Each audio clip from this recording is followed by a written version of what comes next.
कि पिता हिरण्याकश्यप की मृत्यु हुई। देवर्षि नारद जी दौड़े दौड़े गए। माता लक्ष्मी जी देखती हैं मेरे पति जी इतने क्रोधित। शांताकारं भुजगशयनं पद्मनाभं सुरेशं विश्वाधारं गगनसृष्टं मेघवर्णं शुभांगं लक्ष्मीकान्तं कमलनयनं योग विद्यानगम्यं वंदे विष्णुं भवभयहरं सर्वलोकैकनाथं। मेरे परमात्मा इतने उदार हैं, इतने करुणा के अवतार आज क्रोधित हैं। माता लक्ष्मी जी भी पीछे हो गई। भक्त प्रहलाद जी गए अपने नरसिंह भगवान को जैसे मनाने के लिए हार लिए। नरसिंह भगवान भक्त प्रहलाद को गोद में बैठा लिए और लाकर के राज्याभिषेक कर दिए। बोले बेटा धर्मो रक्षत रक्षता।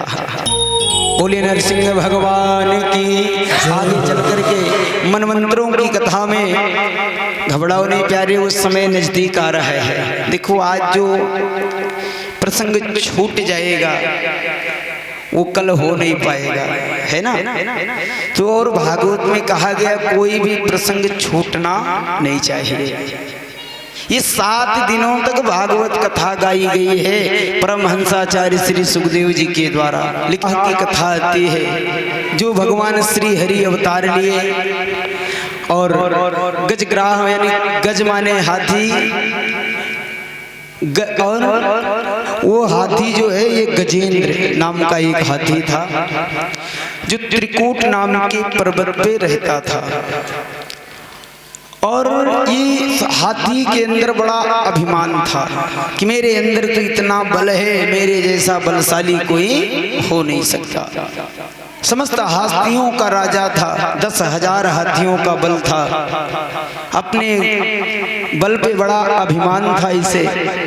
और आज जब से के सरोवर में आया क्रीड़ा करने के लिए इसे दो एक हू हाहा नाम के ग्रह इसके पैर को पकड़ लिए।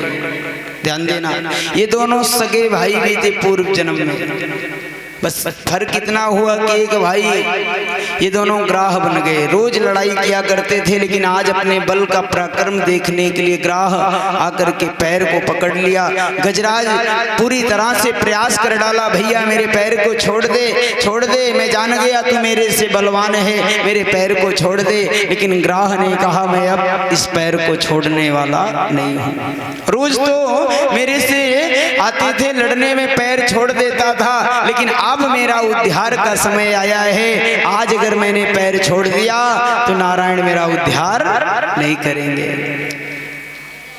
गजराज अपनी पत्नी, अपने बच्चे, परिवार सबको बुलाया। महाराज रोने लगा, पत्नी भी बल लगाई, लेकिन आज गजराज को कोई जल से बाहर नहीं निकाल पाया।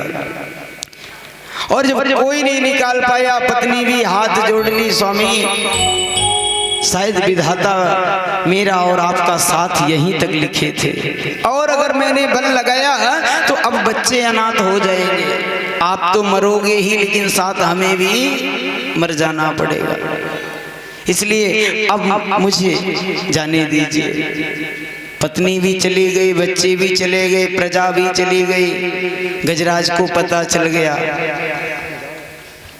आज गजराज को ये पता चल गया कि महाराज जिसके लिए मैंने पूरी जीवन बिता दिया है ना, एक पत्नी के लिए पति न जाने क्या से क्या करता है, कितने परिश्रम करके बच्चों को पालता है, पत्नी के श्रृंगार और शौक और उनकी जीव परिवार का पालन पोषण करता है एक पति मेहनत मजदूरी करके, और अंत समय में ये परिवार बगल में हो जाता है, जाना अकेला ही पड़ता है। गजराज भी समझ गया, गजराज समझ गया ये तो सुर नर मुन सबकी यह रीति, और स्वार्थ लाग करें सब प्रीति। ये तो स्वार्थी संसार है। जब कोई नहीं साथ दिया तो गजराज अपने सूंड में उसी सरोवर में एक कमल पुष्प था, और देवता भी खड़े होकर देख रहे हैं, ब्रह्मा विष्णु महेश सब महाराज की मुझे पुकारेगा, मुझे पुकारेगा, मुझे पुकारेगा। कोई नहीं कमल का पुष्प लिए, और जैसे गजराज ने श्री हरि नारायण का स्मरण किया, कमलापति भगवान वहां से गरुड़ को बुलाए, बोले चलो मेरा भक्त गजराज मुझे पुकारा है। और यहाँ गरुड़ को भी अभिमान हो गया कि शायद मैं इन्हें लेकर के नहीं जाऊंगा तो ये अपने भक्त का उद्धार नहीं कर पाएंगे, ये चल नहीं सकते। भगवान एक उंगली ऐसे रख दी गरुड़ के ऊपर, बोले गरुड़ उड़ो, पूरी ताकत लगाओ। गरुड़ फटफटा करके रह गए, लेकिन एक कदम भी बढ़ नहीं पाए, चरणों में गिर गए, बोले प्रभु मुझे क्षमा करिए। अब तक मुझे ये लगता था कि मैं आपको लेकर के उड़ता हूँ, लेकिन आज मुझे ये पता चल गया कि आप मुझे लेकर के चलते हो। प्रणाम किए और प्रणाम करने के बाद में जैसे ही गजराज के सामने भगवान आए और गजराज देख रहा है कि मेरे श्री हरि नारायण आ रहे हैं, मन में बड़ी उदारता आई, आंखों में आंसू लेकर के गजराज अपने सूंड में वह पुष्प लगाए हुए भगवान के चरणों का दर्शन कर रहा है। और इधर नीचे पैर पकड़ा हुआ ग्राह भी भगवान के आने की ध्वनि सुन रहा है, प्रसन्न हो रहा है। और जैसे भगवान आए, पहले ग्राह का उद्धार किए और बाद में गजराज को भगवान जल से बाहर निकाल लिए। बोले भैया अब तुम जाओ अपने परिवार में, अब तुम्हारे जीवन का संकट टल गया। लेकिन ध्यान देना, ये अनबोलता जीव गजराज भी ये समझ गया महाराज ऐसे परिवार के पास जब तक शरीर में बल है, पास में रुपया है, पैसा है, धन है, वैभव है, तब तक तो ये मेरे बाबूजी हैं, मेरे पति जी हैं, मेरा है। और जब सब कुछ खत्म हो जाने के बाद, बलहीन हो जाने के बाद, जाने दो पागल है? जैसे गली के आवारा कुत्ता भौंकते हैं, वैसे मेरे घर में बैठ करके अभी दिन रात भौंके ही करते हैं, है ना महाराज। नहीं जाना है ऐसे परिवार के पास। अब तो मुझे अपने चरणों की भक्ति ही दीजिए प्रभु मुझे। गजराज भगवान के चरणों की भक्ति प्राप्त किया और दोनों राजा परीक्षित जी ने कहा प्रभु पहले तो गजराज ने भगवानों को पुकारा, लेकिन भगवान आए तो पहले ग्राह का उद्धार क्यों किए? पहले तो गजराज ने पुकारा। भगवान कहते जो मेरे भक्त के आश्रित है, पहले मैं उसका उद्धार करता हूँ और बाद में जो मेरा शरण लेता है मैं उसका उद्धार करता हूँ। ग्राह मेरे भक्त का चरण पकड़ लिया, इसीलिए मैंने पहले दोनों ग्राह का उद्धार किया और आज उद्धार हो गया। बोलिए श्री हरि नारायण भगवान की जय। और आज इस तरह से दैत्यों ने, देवताएं श्रीहीन हो गए, रोते रोते गए भगवान नारायण के पास। भगवान नारायण ने कहा घबराओ नहीं, तुम सभी का श्रेय जो है समुद्र में जाकर के व्याप्त हो गया, अब समुद्र मंथन करो। दैत्य और देवता मिलकर के भगवान के कथन अनुसार समुद्र का मंथन जब करने के लिए कंदराओं में जाकर के विशाल पर्वत को लेने गए, तो वह पर्वत, इतने दैत्य जो थे इतने अभिमान में पर्वत को उठाए, ना तो गणेश भगवान का पूजा किए, ना गणेश जी को प्रणाम किए। जो कि कहा जाता है शास्त्र में कोई भी कार्य प्रारंभ करो तो पहले गणेश भगवान को प्रणाम करना चाहिए, और गणेश जी सर्व विघ्न हरता। और जब गणेश जी को प्रणाम करके कार्य करोगे तो उसमें किसी प्रकार की विघ्न बाधा नहीं आएगा। और ये दैत्य गए अभिमान में, जैसे पूरे पत्थर को उठाए और हाथ से पत्थर छूट गया, दैत्य बेचारे चोट खा गए। बोले महाराज मुझे नहीं करना है ये समुद्र मंथन, नहीं कर चाहिए अमृत। फिर भगवान आकर के समझाए, बोले चलो इस पत्थर की बात इसे उठा करके हम ही रख देते हैं। समुद्र के समीप ले गए भगवान, वासुकी नाग की रस्सी बना करके देवता और दैत्य मंथन करना जब प्रारंभ किए तो भगवान इशारा कर दिए देवताओं को कि तुम सब पीछे हो जाओ और दैत्यों को आगे कर दो। दैत्य बेचारे क्या जाने, बोले महाराज ये भी सोचे कि पहले अमृत मिलेगा, हम आगे होंगे तो हम ही को मिलेगा। और जैसे मुख की तरफ दैत्य और पूंछ की तरफ देवता हो गए महाराज, और उस मंथन प्रारंभ हो गया।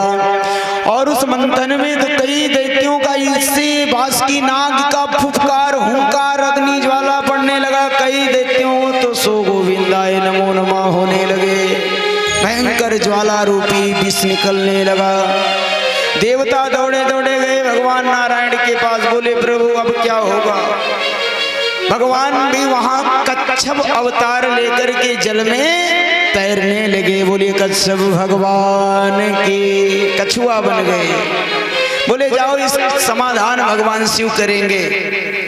और भगवान के पास आए। मैया पार्वती जी से भगवान पूछे, देवी आप बताओ क्या करूं।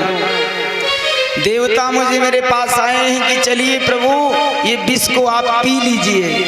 अब आप बताओ मैं जाऊं जहर पी लूं। मैया पार्वती जी बोली, प्रभु दुनिया की कोई पत्नी अपने पति से ये नहीं कह सकती है कि जाओ आप जहर पी लो, लेकिन आप सामर्थ्यवान हो, आपको जो हित हो आप वही कार्य करिए।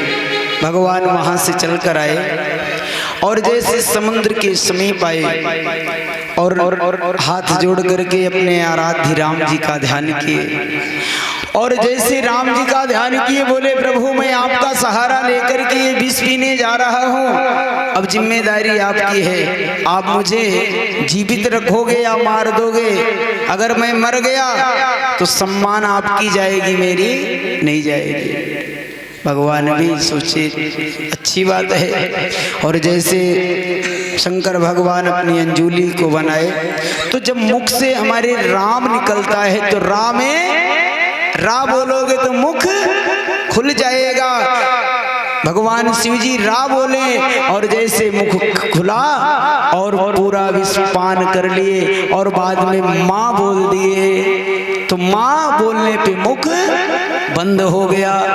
भगवान शिव जी सोचे अगर नीचे में विष कर रहा हूँ तो यहाँ आराध्य को के ऊपर विष पड़ेगा तो बड़ा कष्ट होगा, इसलिए भगवान मुख में ही बंद कर लिए।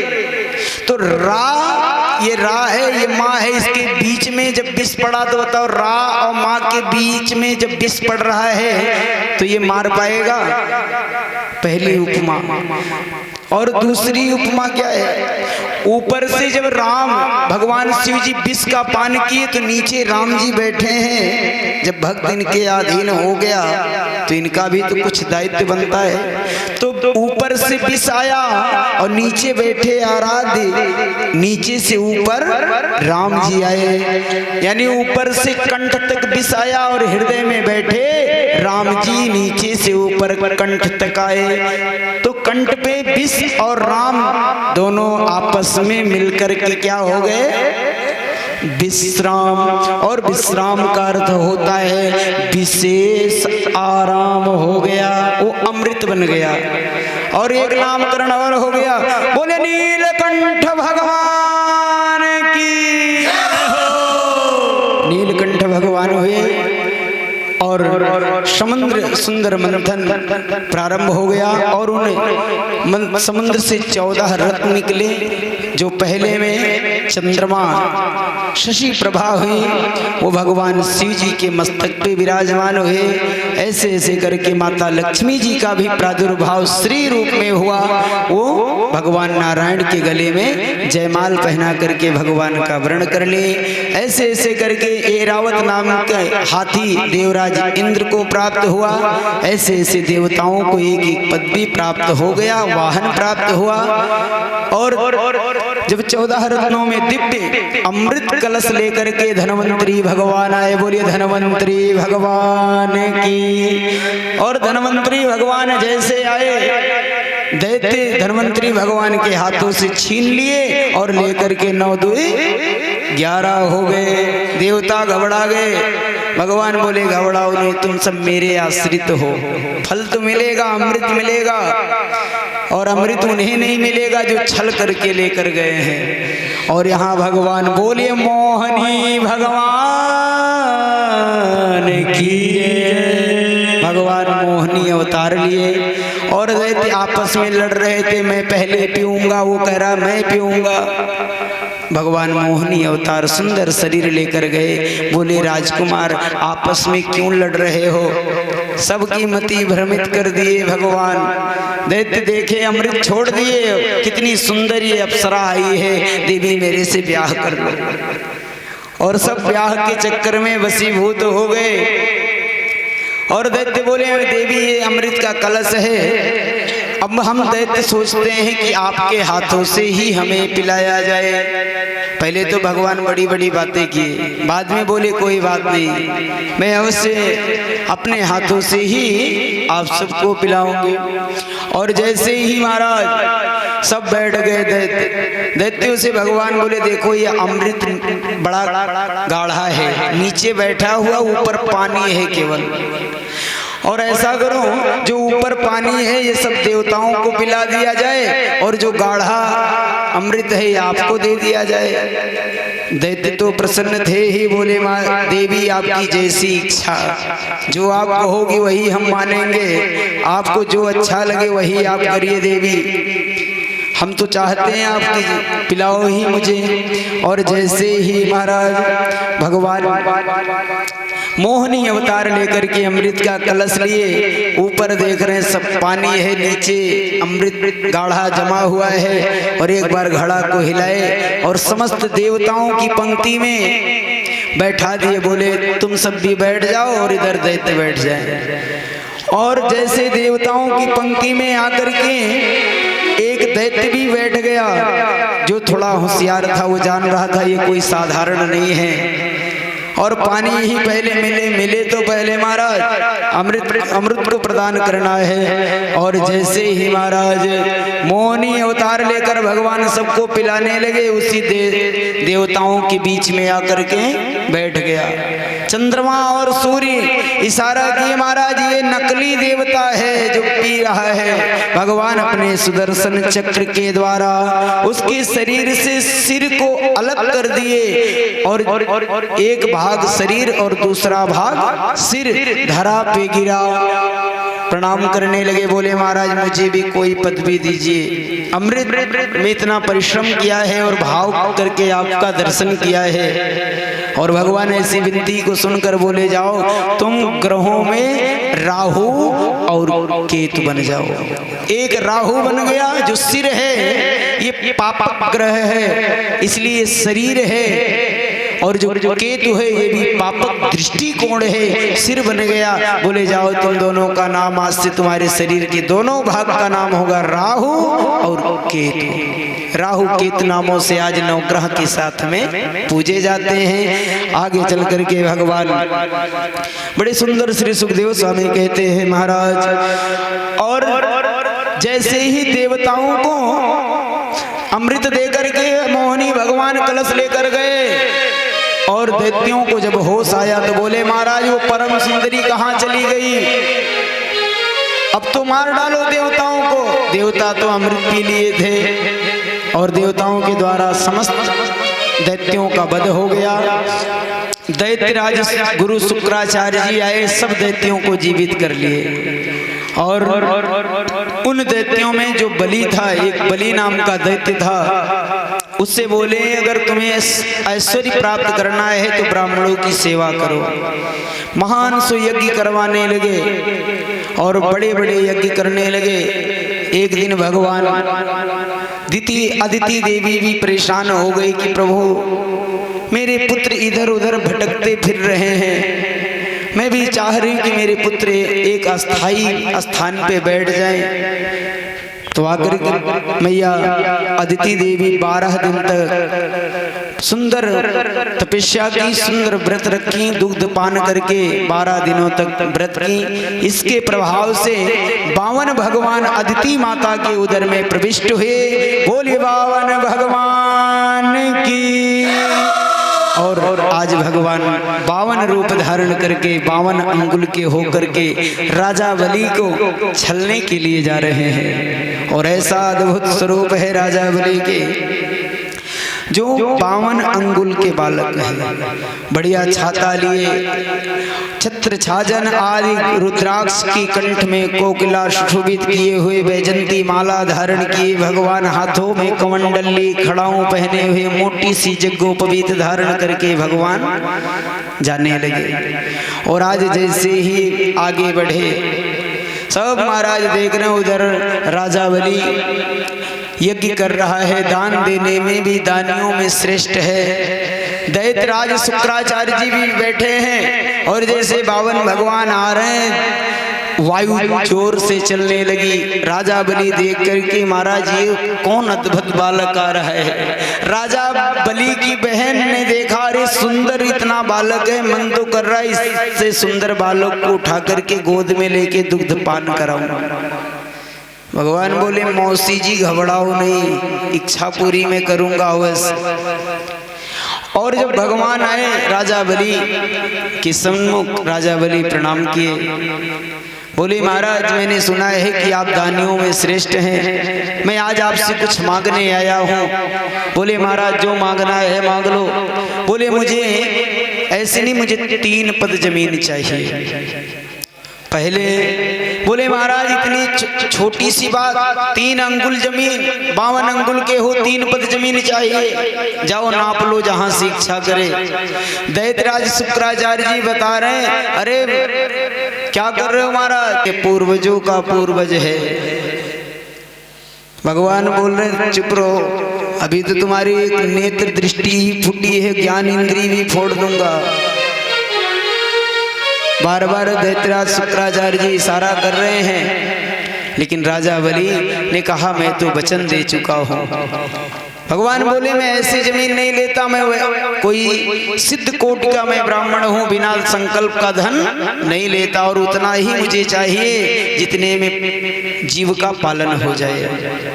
और आज राजा बलि हाथों में जल लिए। शुक्राचार्य जी बोले क्या कर रहे हो, अभी भी समय है, संभल जाओ नहीं तो रोडपति बना देगा। ये कोई साधारण 52 अंगुल वाला नहीं है। लेकिन एक भी बात जब नहीं माने तो महाराज जैसे संकल्प किए, बोले महाराज संकल्प तो 3 तरहों से होता, मनसा वाचा कर्मणा। मन से अपना वचन दो, ना कर्म करो, केवल सोच लो कि ये हार हम अपने गुरु बाबा को देंगे, तो ये भी संकल्प हो गया। मन से ना सोचो, केवल उठा करके आप दे दो, ये कर्म द्वारा है, ये भी संकल्प है।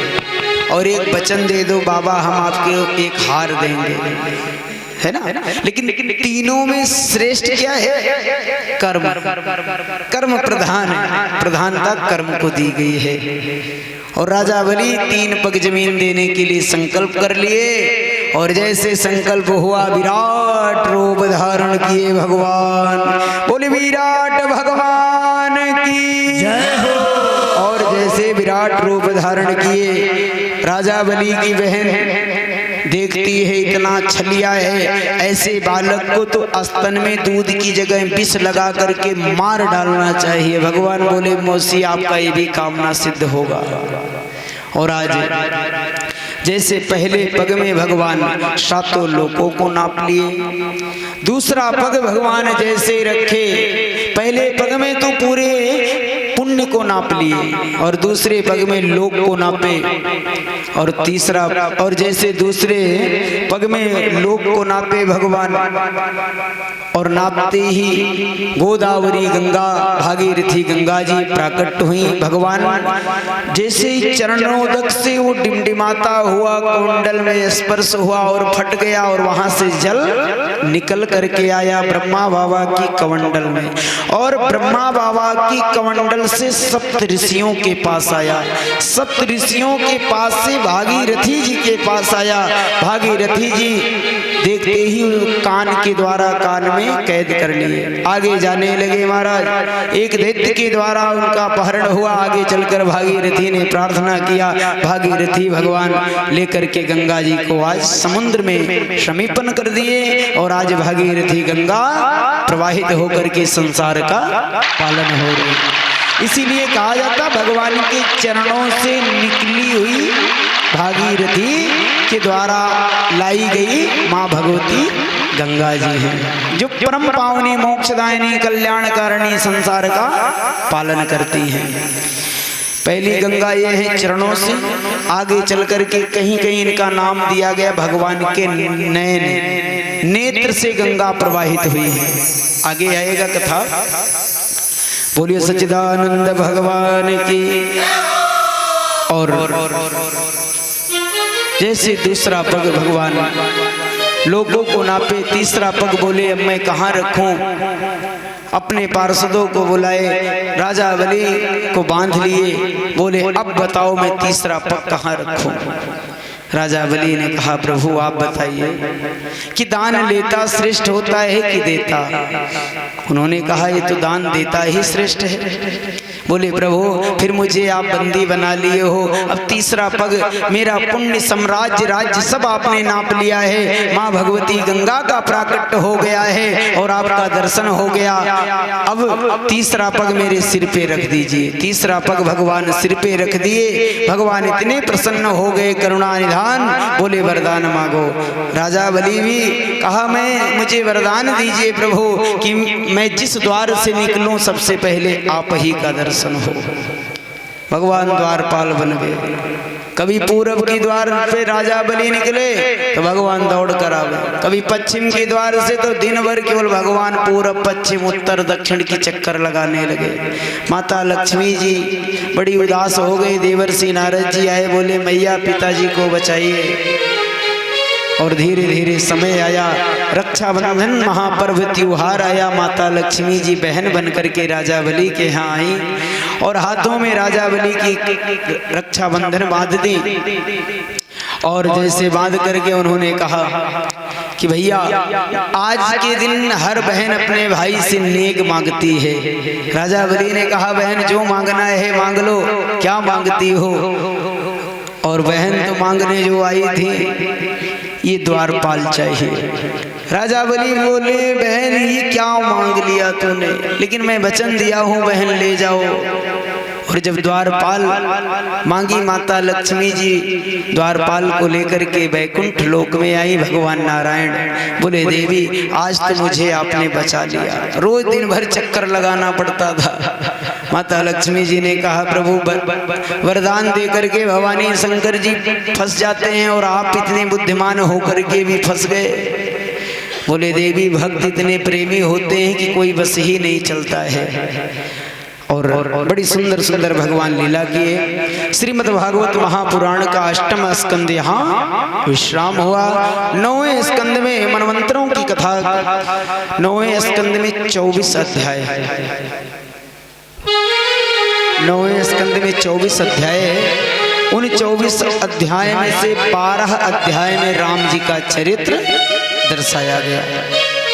राम जी का चरित्र बड़ी सूक्ष्म रूप में दर्शाया गया है। अब आप अनुभव लगाइए कि 24 अध्याय में 12 अध्याय में राम जी हैं, है ना।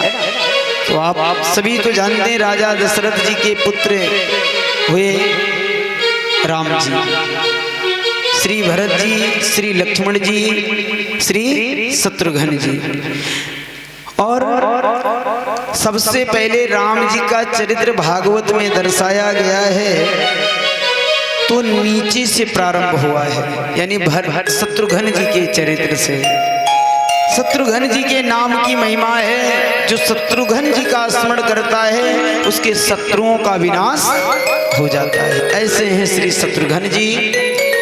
और शेषनाग अवतार भैया लक्ष्मण जी, जिनके माता पिता भाई स्वामी मित्र इष्ट सब कुछ राम जी हैं। शेषनाग अवतारित भगवान लक्ष्मण जी के पावन चरित्र से ज्ञान मिलता है। इसके बाद भरत जी हैं। भरत जी का स्मरण करने से मोह, लालच, छल, कपट, ईर्षा, मद, लोभ, द्वेष ये दूर हो जाता है। भगवान के चरणों में प्रीत बढ़ता है।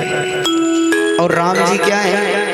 राम जी तो सर्वव्यापी हैं। भगवान राम जी में तो करुणा की अथाह सागर है ना।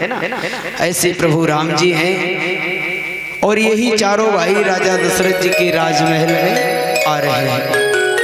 एक दिन राजा दशरथ जी अपने राजमहल में बैठे हुए थे और मन में विचार आया कि मेरे साथ 3 रानियां हुई और तीनों रानियों से कोई संतान आज तक नहीं हुई। राजा दशरथ जी ऐसे मन में भाव लेते हुए गोस्वामी तुलसीदास जी लिखते हैं कि राजा दशरथ जी के मन में जब भ्रम आया तो राजा दशरथ जी के मन में क्या आया? एक बार भो पति मन माहे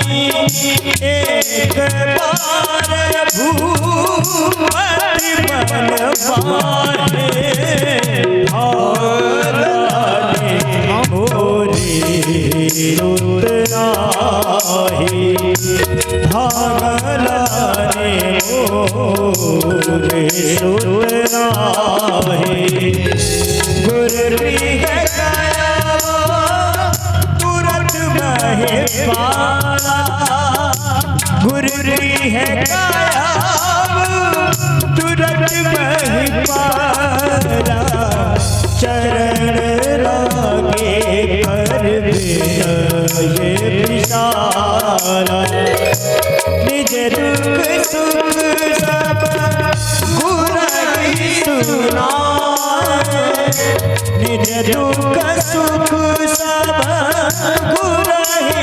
सुनाए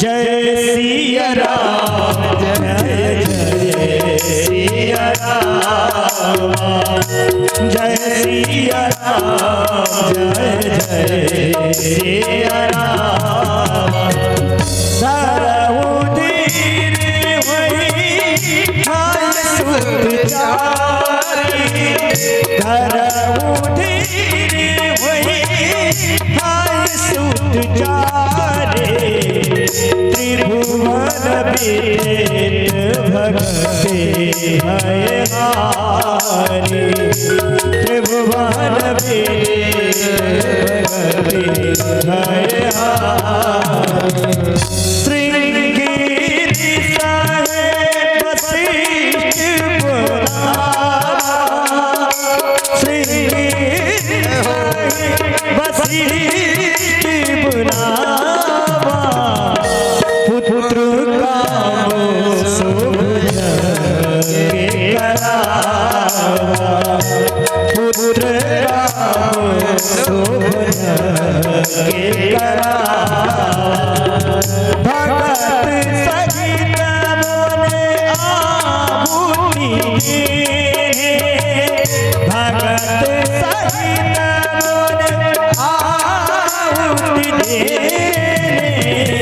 प्रगटे अगेने जरूर रे प्रगटे अगेने जरूर रे।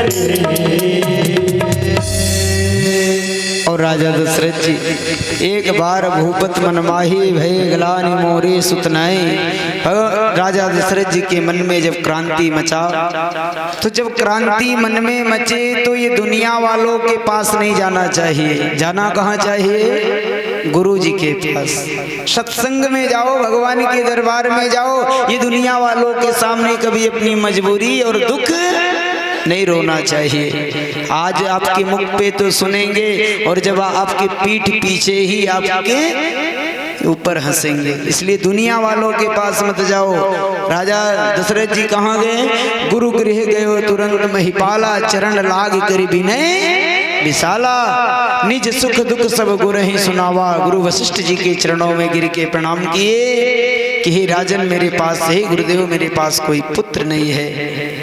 पहले तो गुरु वशिष्ठ जी ने खूब समझाया, लेकिन जब नहीं माने तो बोले धरि हों धीर हुई हैं सुतचारी। हे राजन आप चिंता मत करिए, आप जाइए पुत्र ज्येष्ठ यज्ञ की तैयारी करिए और आपके यहाँ यज्ञ करने श्रृंग ऋषि जी महाराज जाएंगे। और आज श्रृंग ऋषि जी को जैसे निमंत्रण दे करके गुरु वशिष्ठ जी ने बुलाया, ध्यान देना, चाहते तो गुरु वशिष्ठ जी भी यज्ञ करने जा सकते थे क्योंकि सामर्थ्यवान थे। गुरु वशिष्ठ जी इतने सामर्थ्य थे, चाहते तो पूरी सृष्टि का वर्णन कर सकते थे, क्योंकि जो कन्या से और बालक बना सकता है, बेटी से बेटा बना सकता है, वो सृष्टि वर्णन नहीं कर पाएगा।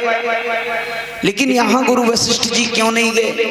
क्योंकि गुरु वशिष्ठ जी को पता था कि ये राजन मेरे शिष्य के यहाँ कोई साधारण बालक नहीं होने वाला है। त्रिभुवन महिमा विदित भगत भयहारी, वो बालक आ रहे हैं और वो बालक आ रहे हैं। अगर मैं यज्ञ करने कहीं चला गया तो वो बालक नहीं आएंगे, साधारण बालक आएंगे।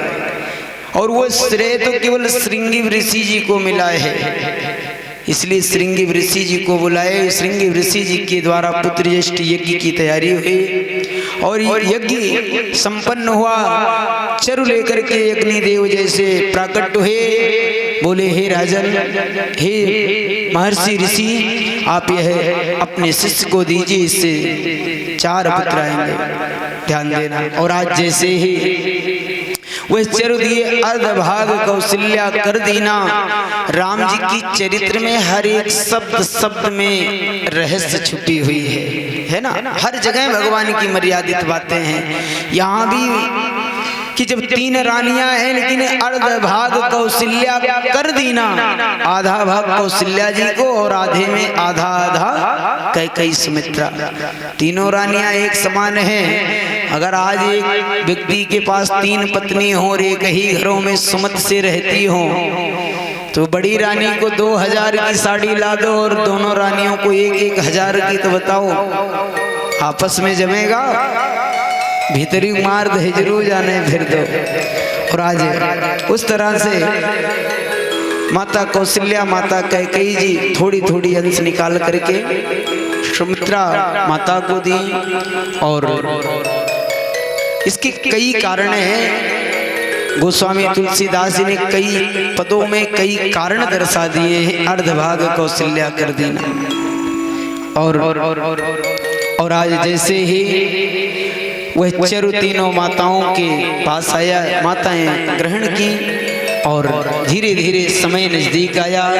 नवमी तिथि मधुमास पुनीता, नवमी तिथि मधुमास पुनीता, शुक्ल पक्ष अभिजीत हरि प्रेता, शुक्ल पक्ष अभिजीत हरि प्रेता, माघ दिवस अति शीत नभावा, माघ दिवस अति शीत नभावा, पावन लोक विश्रामा, पावन हार लोक विश्रामा।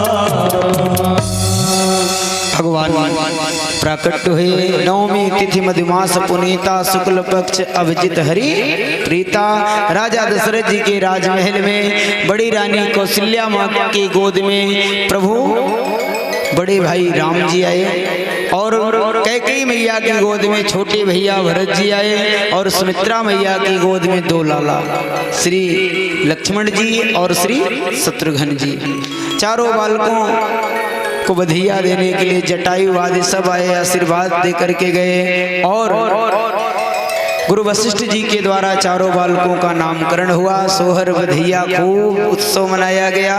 और आज हम लोग भी उत्सव बड़े धूमधाम से मनाएंगे, है ना। लेकिन यहाँ नहीं, रास बिहारी सरकार के प्राकट उत्सव में, है ना। और आज थोड़ा समय नहीं है, लेकिन एक राम जी के चरणों में छोटी सी बधाइयाँ गीत हुई जाए, है ना, क्योंकि बड़ा सुंदर लग रहा है।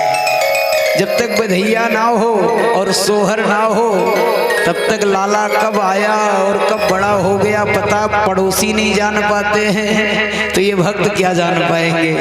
जन मेरा सलोना अवधमा, जन मेरा सलोना अवधमा, जन मेरा सलोना अवधमा, जन मेरा सलोना, जन मेरा सलोना अवधमा, जन मेरा सलोना अवधमा, जन मेरा सलोना अवधमा, जन मेरा सलोना। भगवान का जन्म हुआ है, आप सभी लोग ताली तो बजाइए। जन मेरा सलोना अवधमा, जन मेरा सलोना अवधमा, जन्मे राम सलोना अवधमा जन्मे राम सलोना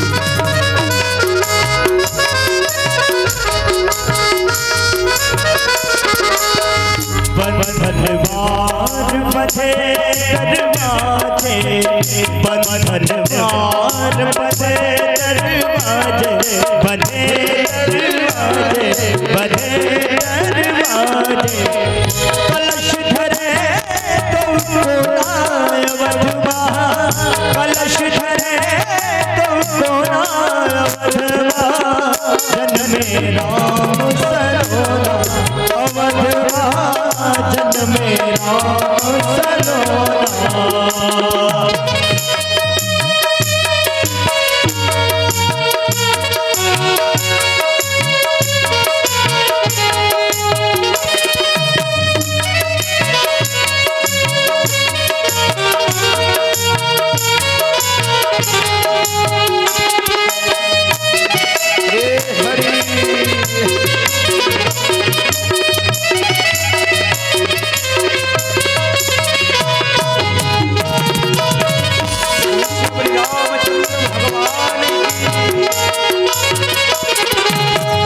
रानी कौशल्या ने बेटा जायो रानी कौशल्या ने बेटा जायो बेटा जायो बेटा जायो राजा दशरथ जी के छोड़ा अवधवा राजा दशरथ जी के छोड़ा अवधवा जन्मे राम सलोना अवधवा जन्मे राम सलोना जन्मे राम सलोना अवधवा जन्मे राम सलोना अवधवा जन्मे राम सलोना अवधवा जन्मे राम सलोना